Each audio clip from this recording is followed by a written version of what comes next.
O'zbekistonda bo'layotgan eng so'nggi yangiliklardan xabardor bo'lmoqchi bo'lsangiz, bizga obuna bo'lishni unutmang. Hafta oxirida ayrim joylarda yomg'ir yog'ishi mumkin. Assalomu alaykum aziz muxlis.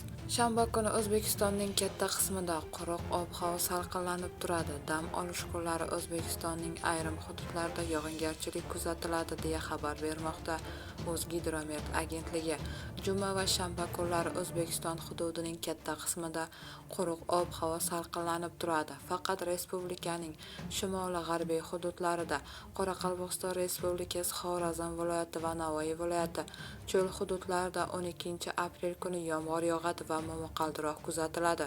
13 aprel kuni shanba kuni Qozog'iston Respublikasi, Xorazm, Buxoro hamda Navoiy viloyatlarida kechasi va kunning birinchi yarmida ba'zi joylarda yomg'ir yog'adi, momaqaldiroq bo'lishi mumkin. Respublikaning qolgan hududlarida faqat kechki paytda ba'zi joylarda qisqa muddatli momaqaldiroq yomg'irlar kuzatiladi.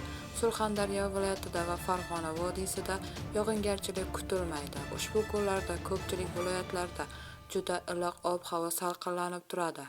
Havo harorati 27-32 daraja atrofida, ba'zi joylarda 34 daraja, janubda 36 daraja bo'ladi. Faqat respublikaning shimolida 12 aprelda havo harorati 18-23 darajagacha pasayadi.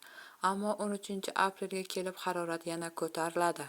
Tog' oldi va tog'li hududlarda 11-12 aprel kunlari yog'ingarchilik kutilmaydi. 13 aprelda ba'zi joylarda yomg'ir yog'adi, momaqaldiroq kuzatiladi. Toshkent shahrida asosan yog'ingarchilik ob-havo bo'lishi kutilmoqda.